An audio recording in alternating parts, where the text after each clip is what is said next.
আসসালামু আলাইকুম। আজকের ভিডিওতে আলোচনা করব কানাডার প্রভিন্সগুলোতে মিনিমাম ওয়েজ কত? অর্থাৎ প্রতি ঘন্টায় কত মজুরি পে করতে হয়? প্রাদেশিক সরকারগুলো এগুলো প্রদেশ অনুযায়ী ঠিক করে দেয় এবং এখানকার এমপ্লয়াররা মিনিমাম সেই ওয়েজটি দিতে বাধ্য থাকেন। এটা বাই ল। এবং সাথে আলোচনা করব যে আপনি কানাডার প্রভিন্স যখন সিলেকশন করবেন তখন কি শুধু কোন প্রভিন্সে বেশি আয় করা যায়, ওয়েজ বেশি সেটাই বিবেচনায় নিবেন? না সাথে আরো কি, কি বিবেচ্য বিষয় আছে?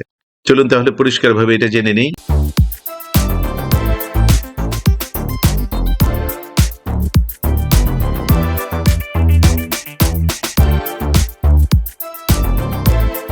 মনে রাখবেন শুধু বেশি আয় করাই আপনার একমাত্র বিবেচ্য বিষয় হওয়া উচিত না কানাডায় আসার ক্ষেত্রে।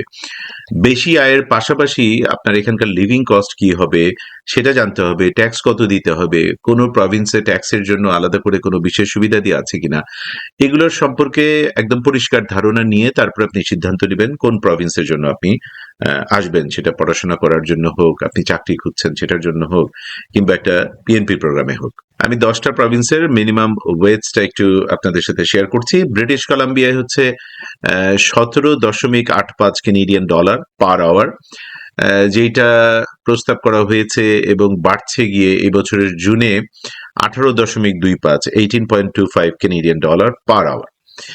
অন্টারিও প্রভিন্সে 17.60 17.60 কেনেডিয়ান ডলার পার আওয়ার, যেটা বেড়ে এই বছরের অক্টোবর থেকে হচ্ছে 17.95 Canadian dollar per hour. Nova স্কশিয়াতে 16.50 Canadian dollar per hour. Prince Edward আইল্যান্ডে 16.50 কেনেডিয়ান ডলার পার আওয়ার এবং নিউ ফিনল্যান্ড অ্যান্ড ল্যাব্রাডর প্রভিন্সে 16.35 কেনেডিয়ান ডলার পার আওয়ার।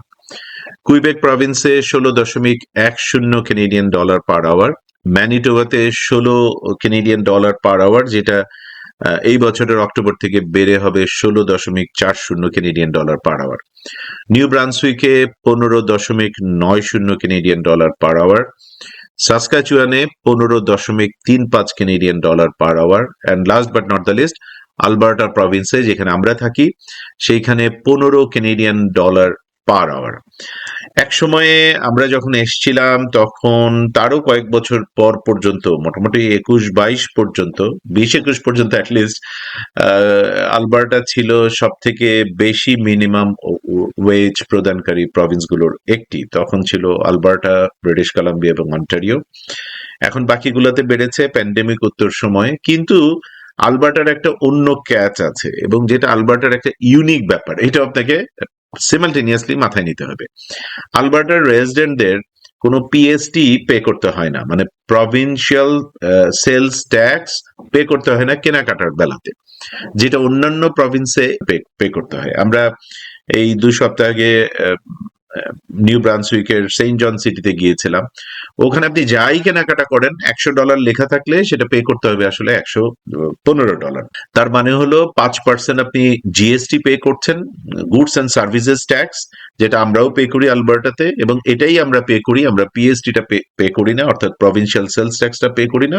ওখানে 10% PST provincial sales tax pay করতে হয় এবং সেটা বাকি 9টা প্রভিন্সের বেলাতেই প্রযোজ্য। এটা প্রভিন্স অনুযায়ী আপনি চেক করে নেবেন। তার মানে আমি যেটা শুরুতে বলছিলাম যে শুধুমাত্র আপনি মিনিমাম ওয়েজটা হাই ওয়েজ পাচ্ছেন এই বিবেচনায় একটা সিটিকে আপনি মানে নির্বাচিত করবেন না। আপনি অনেকগুলো জিনিসকে বিবেচনায় নিয়ে একটি প্রভিন্স, সেটার একটা সিটি বা একাধিক সিটিকে আপনি বিবেচনায় আনবেন।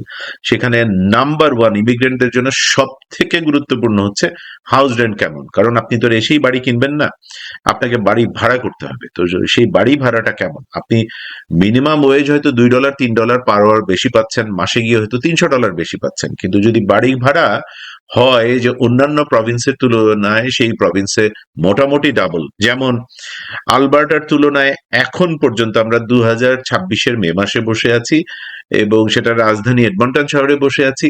এডমন্টনে এখনো আপনি এক বেডরুমের একটা বাসা, ভালো এলাকায় এক বেডরুম, লিভিং রুম, সাথে কিচেন, একটা ওয়াশরুম, এটা সহ রাফলি আপনি $1200, $1300, $1400 পাবেন এবং একটা বেডরুম বাড়লে আরো $300 মতো বাড়বে। আমি ধরে নিচ্ছি আপনি $1500 থেকে $1800 এগেইন রাজধানীতে আপনি ভালো এলাকাগুলোতে, রেসিডেন্সিয়াল এলাকা যেগুলো ফ্যামিলি রেইজ করার জন্য ভালো নেইবারহুড বলে বিবেচনা করা হয়, সেগুলোতে আপনি এরকম রেটে বাসা ভাড়া পেয়ে যাবেন, এবং সেটা কানাডার আলবার্টা প্রভিন্সের রাজধানীতে।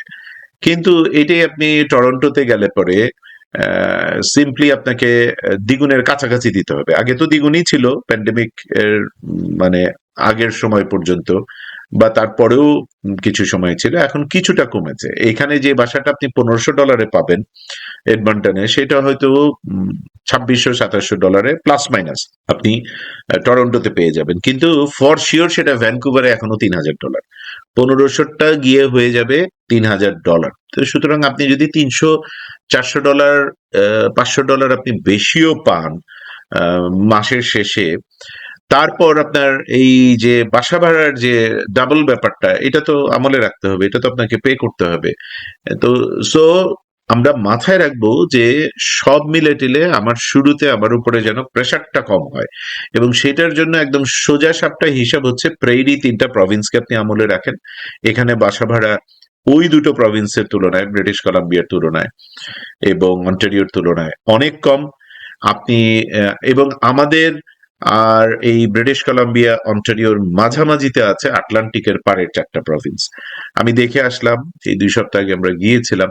ওখানে আপনি মোটামুটি হারে $1500, $1600, $1800 মধ্যে। এগেইন এটা কিন্তু বুঝতে হবে যে এলাকা ভিত্তিক বাসা ভাড়া ওঠানামা করে। ঢাকায় যেমন গুলশানের একটা ভাড়া, মোহাম্মদপুরের একটা ভাড়া, ধানমন্ডির একটা ভাড়া, এলাকা ভিত্তিক যেমন ভাড়াও ওঠানামা করে, সেটা পৃথিবীর সব বড় শহরেই এই ব্যাপারটা ঘটে।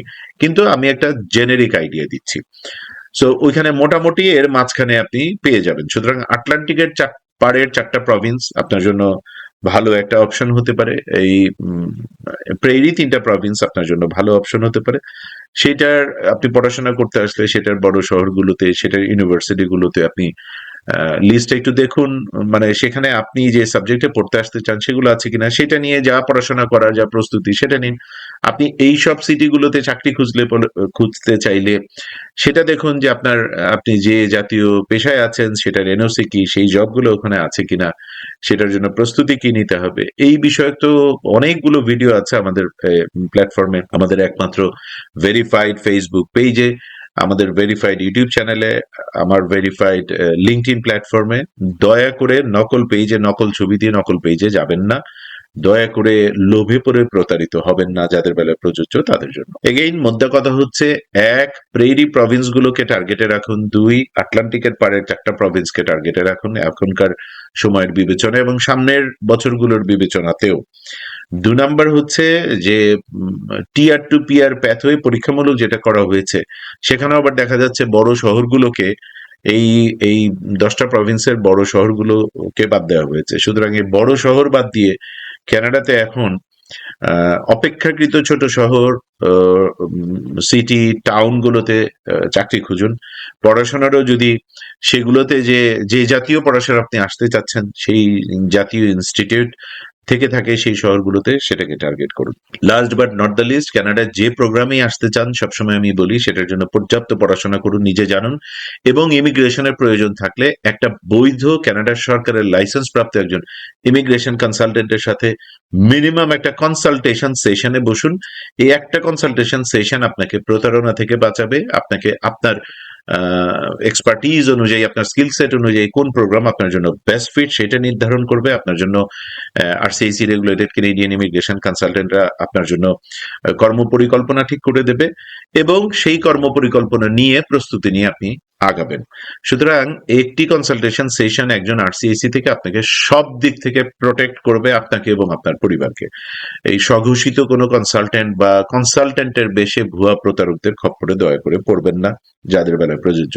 এই বছর বিভিন্ন প্রোগ্রাম দিয়ে যারা আসতে যাচ্ছেন কানাডায়, প্রস্তুতিতে নেমেছেন, সবার জন্য অনেক অনেক দোয়া। আল্লাহ দয়া করে আপনাদের এই প্রস্তুতি, এই দম শ্রমকে কবুল করে নিন। ভালো থাকবেন। ভিডিওর আলোচনা উপকারী মনে হলে আপনার সোশ্যাল প্ল্যাটফর্মে শেয়ার করুন, তাতে অন্য আরেকজন উপকৃত হবে।